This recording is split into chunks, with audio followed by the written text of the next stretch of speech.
Nagaan isiniif haa ta'u akkam jirtu isinii jedha an obboleessa keessan sooressaadha. Hiriyoota koo baay'ee jaallatamoo qabadhee dhufeera. Namni natti aanee jiru kun Faarfataa Guddinaa Dassaaleenyidha. Itti aanee kan jiru Pirofeet Mootummaa Marzooti. Sagantaa dirree milkii jedhuun qabadhee isinii dhiyaadheen jira.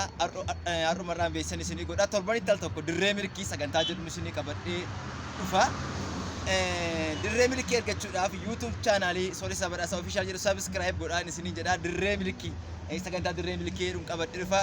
Ijoollee afurri milkaa'inaa irra jiruu fi ijoollee Waaqayyoo baay'ee jaallatamoo kanan qabadhee isinii dhufee jira. Ijoollee bakka raajin amma haasaa gochuudhaaf Faarfataa Guddinaa Dassaaleenyi irraan jalqaba. Faarfataa Guddinaa Dassaaleenyi baga gara miidiyaa keenyaatti nagaan dhuftan. Bara jireenya keessanitti bara jiraachaa turtan keessatti bara jireenya keessanii keessatti Waaqayyo milkaa'ina gurguddaa tajaajila keessan keessatti mul'iseera. Abbaan milkaa'ina kana Waaqayyo guddaa galateeffamuun jedha. Akkasumas itti aanee kan jiru nama Waaqayyo Mootummaa Marzoodha. Raajii Mootummaa Marzoodha. Mootummaa Marzoo nama sagalee Waaqayyoo lallabuudha. Sagalee Waaqayyoo ofii masaayyuu milkaa'ina dhala namaarraa abaarsa cabsa. Abaarsi gaafa namarraa cabu immoo namni milkaa'a. Namni yeroo baay'ee baratee milkaa'uudhaaf tajaajilee milkaa'uudhaaf waan baay'ee isa rakkisa. Jireenya isaa keessatti namni milkaa'uudhaaf waan baay'ee godha. Bu'aa bayii baay'ee keessa ba'a. Egaa milkaa'ina kan namaaf kennu Waaqayyoodha. Namni milkaa'uudhaaf milkaa'inaaf bu'uura isa ta'e Waaqayyoon baruu qaba. Gooftaa Yesuus Kiristoos of kennuu qaba. Kanaaf milkaa'ina laalchisee Faarfataa Guddinaa Dassaaleenyi gara chaanaalee keenyatti affeereen jira. Mee waa'ee milkaa'ina irratti dubbadhu nama Waaqayyoo. Maqaa Waaqayyoo eebbifamu sagaleen nageessisa. Waa'ee milkaa'ina irratti obboleessi koo gaaffii na gaafatee fi gabaabsee deebisuudhaaf milkaa'insi maddi isaa eessaa dhufa jedhame maddi isaa Waaqayyotu nama milkeessa. Milkaa'inni karaa Waaqayyoo argamaa jechuudha. Sana dursa garuu namoonni akka jedhanitti beektonni akka jedhanitti afaan faranjiitiin yookiis immoo ingiliffaan jechuudha chances greater than ability inni jedhamu akkuma ta'utti ta'e carraan biddeen nama nyaachisa malee jireenyaaf sigale gaafa akkas jedhu jireenya kan nama laatu jireenyi harka Waaqayyoo irra jira.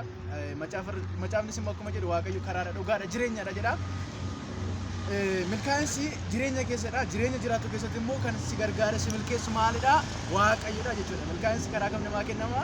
Harka Waaqayyootiin namaa kennama jechuudha. Milkaa'uu kanarraan immoo adeemsa hedduu nama gaafata. Adeemsa Waaqayyoo wajjin qabanii tattaafina Waaqayyoo wajjin qabanidha jechuudha. Kan nama milkeessu walumaa gala isaatti harka Waaqayyooti. Innis immoo hafuura qulqulluu Yesuus Kiristoosidha jechuudha. Waaqayyo guddaa si eebbisu. Nama Waaqayyo Raajii Mootii Marzoo milkaa'inni maal akka ta'ee fi namni milkaa'uudhaan maal gochuu qabu fakkeenyaaf hiikuma milkaa'inni maal jechuu akka ta'e irratti yaada isaa isinii ibsaa isa wajjin turtii gaarii. Tolee, maqaa Waaqayyoo eebbifamu hunda keessaniif nagaan isiniif haa ta'u jechuun an jaalladha. Obboleessa tokko kana Waaqayyo isaan haa eebbisu. Milkaa'ina jechuun gabaabaadhumatti milkaa'ina kan namaa laatu Waaqayyoodha. Milkaa'ina jechuun gabaabaadhumatti hojii Waaqayyootti nama milkeessu yookaan immoo waan hojjetanii itti milkaa'an tokko jechuudha. Milkaa'ina kan nama laatu Waaqayyo. Namni yaadan karoorsa akkuma sagalee Waaqayyo jedhu Waaqayyo immoo fiixaan baasaadha. Nuyi yaadna hin karoorsina. Waaqayyo garuu fiixaan baasa. Milkaa'ina kan nama laatu Waaqayyoodha. Gabaabsee kanuma jechuun barbaada. Egaa Waaqayyo guddaa isaan eebbisu. Bura tokko lamaan isaanii yaada baay'ee bareedaa kennaniiru. Biyya lafaa kanarratti dachee kanarratti milkaa'uudhaaf namni bu'aa bayii jireenyaa baay'ee keessa darba. Milkaa'inni bu'aa bayii baay'ee booda rakkina baay'ee boodadha. Challenge baay'ee keessatti ba'anii milkaa'inatti bahu. Addunyaa kanarratti namoota milkaa'ina gurguddaa argatan keessaa nama lama seenaa isaa dubbatu tokko Gooftaa Yesuus Kiristoos tajaajila isaa xumuree milkaa'inaan raawwatee gara abbaatti asii ol ba'e. Lammaffaa Phaawulos tajaajila isaa erga xumuree booda gonfoo qajeelummaa naaf kaa'amee jira. Gara Roomaatti soqii Roomaatti dhaqee aarsaa ta'e. Addunyaa kanarratti namoota jireenya isaanii keessatti bizineesiin haa ta'u, barumsaan haa ta'u, waan hafuuraas haa ta'u kallattii kamiin milkaa'ina gurguddaa irra ga'an seenaa isaanii torban qabannee isinii dhiyaanna. Amma obboloota kana asumaan isaanii eebbisuu barbaada. Obboloota kana baay'een isaan jaalladha.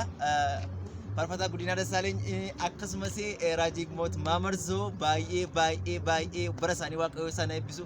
Isaanillee karaa dheeraa jalqabanii jiru. Ammayyuu milkaa'ina gurguddaatu irraa mul'ataa jira. Gara fuulduraattis milkaa'inni gurguddaan isaan eeggachaa jira. anis obboleessi keessan akkasuma kana Waaqayyo Gooftaan nu gargaara addunyaa kana irratti wangeela labsinaa milkaa'ina guddaa bira geenya taargettiin keenya wanti nu qabannee kaane hanga gara abbaatti ol baanutti mootummaa Waaqayyoo lallabuudhaaf guddinni kiristaanotaa immoo amma mootummaa Kiristoosittidha. Waaqayyo guddaa isin haa eebbisu milkaa'an isinii jedha akkasuma kallattii milkaa'inaa karaa milkaa'inaa kan dheebottan kan barbaadan sagantaa kana keessatti milkaa'inni maal akka ta'e hin argattu utuu sagantaa kana dhaggeeffatanii immoo abaarsi isinirraan cabaa hin milkooftu milkaa'an isiniin jedha wal duukaa milkaa'aa isiniin jedha.